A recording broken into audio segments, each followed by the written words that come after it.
वंदे वंदे वंदे वंदे।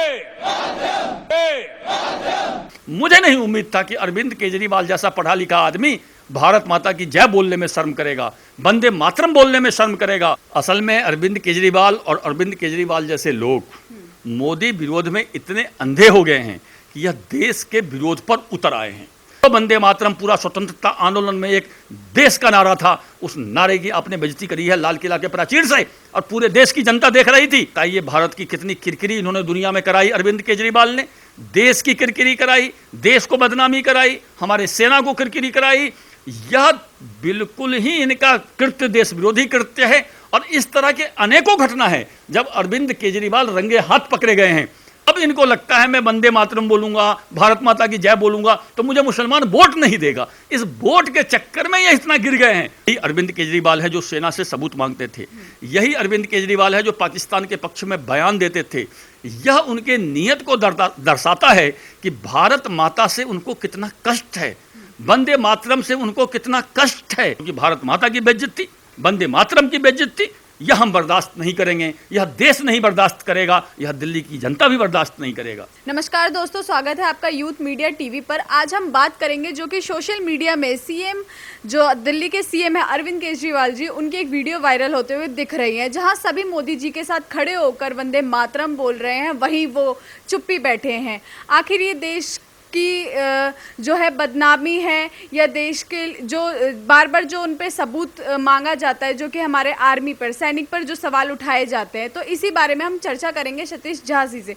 जहां पर सर जो मोदी जी के साथ सभी खड़े होकर वंदे मातरम बोल रहे हैं, वहीं दिल्ली के सीएम अरविंद केजरीवाल जी चुप हैं। आप इस बारे में क्या सोचते हैं? ये उनको नीयत को दर्शाता है। वोट बैंक की पॉलिटिक्स हमारे देश को कहाँ ले जा रही है, यह इसका जीता जागता प्रमाण है।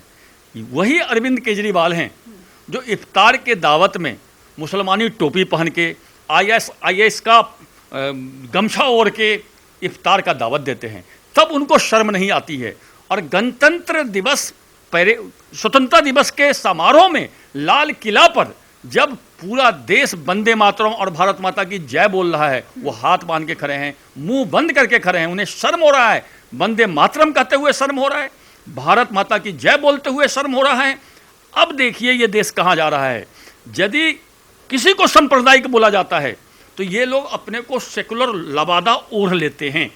ये लोग वास्तव में कम्युनल हैं, इनका विचार कम्युनल है। मुसलमानों को वोट को तुष्टीकरण करने के लिए, मुसलमानों को वोट बैंक को पक्का करने के लिए ये लोग कितने भी नीचे गिर सकते हैं। यह नीचता की प्रकाष्ठा है अरविंद केजरीवाल की। मुझे नहीं उम्मीद था कि अरविंद केजरीवाल जैसा पढ़ा लिखा आदमी भारत माता की जय बोलने में शर्म करेगा, वंदे मातरम बोलने में शर्म करेगा। वो वंदे मातरम जिसको लेकर के आज़ादी के आंदोलन में अशफाकुल्ला खान, चंद्रशेखर आजाद, सुभाष चंद्र बोस सबने वंदे मातरम का नारा लगाया था। आज अरविंद केजरीवाल ने उस स्वतंत्रता सेनानी की बेइज्जती करी है। अरविंद केजरीवाल ने वंदे मातरम की बेइज्जती नहीं करी है। वंदे मातरम ऐसा शब्द है जो अरविंद केजरीवाल का मोहताज नहीं है, लेकिन अरविंद केजरीवाल ने जवाहरलाल नेहरू से लेकर के महात्मा गांधी से लेकर के सुभाष चंद्र बोस, लोकमान्य तिलक सबकी बेइज्जती करी है कि लाल किला के प्राचीर से वंदे मातरम बोलने की उनकी हिम्मत नहीं हो पाई है और मुंह बंद करके खड़े हैं। ये शर्म के डूब मरने वाली बात है अरविंद केजरीवाल की। मैं तो इसको पूरा निंदा करता हूं और पूरे देश में यह वीडियो वायरल हुआ है। पूरे देश में जो भी इस वीडियो को देखेगा वो इनकी निंदा करेगा। मैं आपको बताऊं, मुझे बिहार के दरभंगा और मधुबनी से फोन आया है सुबह सुबह कि अरविंद केजरीवाल वंदे मातरम और भारत माता की जय नहीं बोल रहा है। आप बिहार में चले जाइए, दरभंगा, बरियौल, करजापट्टी, हरिहरपुर, कलवाही, कलिकापुर, 50 गांव से मुझे फोन आया है कि अरविंद केजरीवाल कितना नीच है। अब इस नीच आदमी के बारे में क्या बोला जाए। जी सर, जहां हम छोटे बच्चों को स्कूल में स्टार्टिंग से भारत माता की जय, वंदे मातरम सिखाया जाता है, वहीं एक सीएम होने के नाते वो चुप्पी बैठे थे। किस तरीके से देखते हैं? ये इनका चरित्र को दर्शाता है। यही अरविंद केजरीवाल है जो सेना से सबूत मांगते थे, यही अरविंद केजरीवाल है जो पाकिस्तान के पक्ष में बयान देते थे। यह उनके नियत को दर्शाता है कि भारत माता से उनको कितना कष्ट है, वंदे मातरम से उनको कितना कष्ट है। ये लोग देश को तोड़ने वाले हैं। ये जब आदमी का स्वभाव ऐसा हो जाता है देश विरोधी, आप लोग बोलते हैं या पत्रकार भी बोलते हैं कि किसी को भी देश विरोधी क्यों कहते हैं? देश विरोधी लोग अपने कृत्य से होता है, लोग अपने काम से होता है, और यह कृत्य, यह काम अरविंद केजरीवाल का देश विरोधी है। इसलिए इसे देश विरोधी कृत्य कहना ही चाहिए। अरविंद केजरीवाल ने आज जो काम करा है वह एंटी नेशनल काम है, देश विरोधी काम है। इसके लिए इनकी जितनी निंदा की जाए वह कम है। यह दर्शाता है कि मुसलमानों के तुष्टिकरण के लिए ये लोग कितना भी नीचे गिर सकते हैं। यही इफ्तार के दावत में, इफ्तार खाने में इन्हें दिक्कत नहीं होता है। मुख्यमंत्री निवास में इफ्तार की दावत देते थे, इनके पार्टी के लोग इफ्तार की दावत देते थे, तब तो इनको बड़ा खुशी होता था वो टोपी पहन करके इफ्तार की दावत देने में। आज लाल किला के प्राचीर पर वंदे मातरम का नारा लगाने में इन्हें शर्म आ रहा है, भारत माता की जय बोलने में इन्हें शर्म आ रहा है। मैं तो चाहता हूं कि अगले स्वतंत्रता दिवस समारोह में ऐसे ऐसे देश विरोधी तत्वों को आमंत्रित नहीं किया जाए और ना बुलाया जाए। जी सर, पहले भी पुलवामा अटैक में जो हमारे देश के सैनिक जिन्होंने अपनी जान गंवाई थी, उनके ऊपर भी उन्होंने सबूत मांगे थे। क्या ये बार बार हमारे जो सैनिक हैं उनका अपमान नहीं है? असल में अरविंद केजरीवाल और अरविंद केजरीवाल जैसे लोग मोदी विरोध में इतने अंधे हो गए हैं कि यह देश के विरोध पर उतर आए हैं। इन्होंने मोदी को धकेल दिया है कि मोदी मतलब भारत देश, इन्होंने धकेला है, मोदी ने नहीं धकेला है। इन्होंने मोदी को भारत के समतुल्य कर दिया है। तो मोदी का यदि समर्थक कोई उसको भारत देश समझता है तो वो तो गलत नहीं समझता है, क्योंकि ये मोदी के विरोध करने के चक्कर में देश का विरोध करने लगते हैं, सेना का विरोध करने लगते हैं। जब इन्होंने सेना का सबूत मांगा था तो कुमार विश्वास इनके साथी ने बोला था ये बात काम मत करो, यह देश विरोधी काम है, लेकिन इन्होंने नहीं माना। और परिणाम यह हुआ कि इनके बयान को पाकिस्तान ने पूरे दुनिया में उछाला कि देखो भारत के दिल्ली जो राजधानी है वहां का मुख्यमंत्री इनके बात को नहीं मानता है, इनके सेना को कहे गए बात को खंडन करता है। आप बताइए भारत की कितनी किरकिरी इन्होंने दुनिया में कराई। अरविंद केजरीवाल ने देश की किरकिरी कराई, देश को बदनामी कराई, हमारे सेना को किरकिरी कराई। यह बिल्कुल ही इनका कृत्य देश विरोधी कृत्य है। और इस तरह के अनेकों घटना है जब अरविंद केजरीवाल रंगे हाथ पकड़े गए हैं।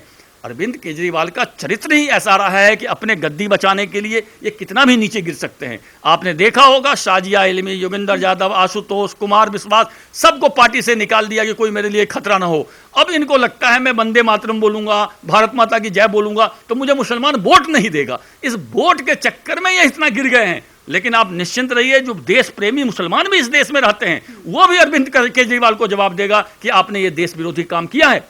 जी, जो कुमार विश्वास उनकी पार्टी में पहले थे, अब उनका कहना है कि जो अरविंद केजरीवाल है वो जहरीला सांप है। कुमार विश्वास जो कहता है वो सही है, क्योंकि कुमार विश्वास अरविंद केजरीवाल के नज़दीक रहा है और कुमार विश्वास को पता है कि अरविंद केजरीवाल के अंदर में कितना जहर घुला हुआ है। कुमार विश्वास ने उस जहर को नज़दीक से देखा है, क्योंकि आम आदमी पार्टी को अरविंद केजरीवाल को बनाने में कुमार विश्वास का बहुत बड़ा योगदान है। इन्होंने हर मंच पर अपनी कविता से लोगों में जोश भरी है, पार्टी के आंदोलनों में हिस्सा लिया है।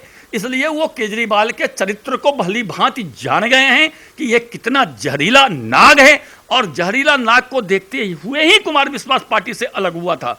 तो अब दिल्ली की जनता भी जितना जल्दी जग जाए कि ये जहरीले नाग हैं, ये मुफ्त का पानी बिजली का चक्कर में ना पड़े दिल्ली की जनता, और अगले चुनाव में इस जहरीले नाग का फन कुचल दिया जाए, यही दिल्ली की जनता का कर्तव्य है। तभी हमें हमारे भारत माता को शांति मिलेगी, क्योंकि भारत माता की बेइज्जती, वंदे मातरम की बेइज्जती यह हम बर्दाश्त नहीं करेंगे, यह देश नहीं बर्दाश्त करेगा, यह दिल्ली की जनता भी बर्दाश्त नहीं करेगा। सर, पहले देश पर सवाल उठाना, मोदी जी का विरोध करते करते हमारे देश का विरोध करना, उसके बाद सैनिकों पर सवाल उठाना, इसके बाद जो कि पाकिस्तान में वाहवाही होती है अरविंद केजरीवाल की, तो आप इन सबको किस तरीके से देखते हैं? इस सबको मैं देश विरोधी गतिविधि मानता हूँ।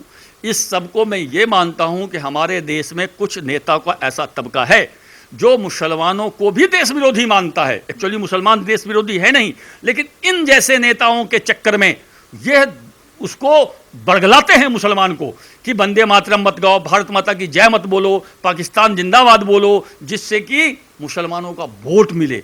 और यह भारत के किसी नागरिक का यह शोभा ही नहीं देता है।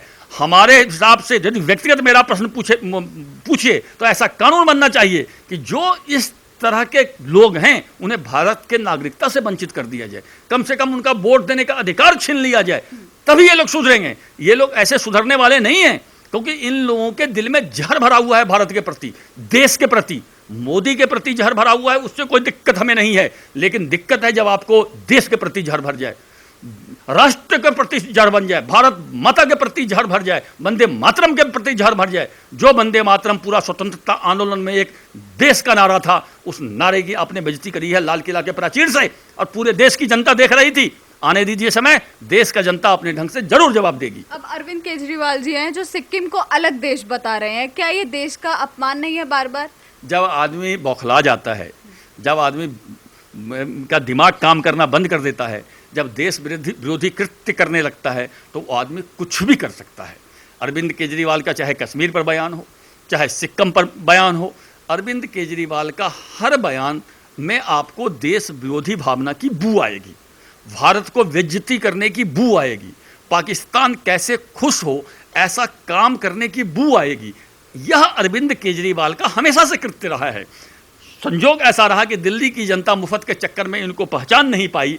कुमार विश्वास जरूर इनको पहचान गया कि यह कितना जहरीला नाग है। अब दिल्ली की जनता भी बहुत जल्द पहचान गई है इन्हें, और जो नहीं पहचाने हैं वो भी पहचान जाएगी कि इनमें कितना जहर भला हुआ है, ये जहरीला नाग हैं, और इनका फन कुचलने का अब समय आ गया है।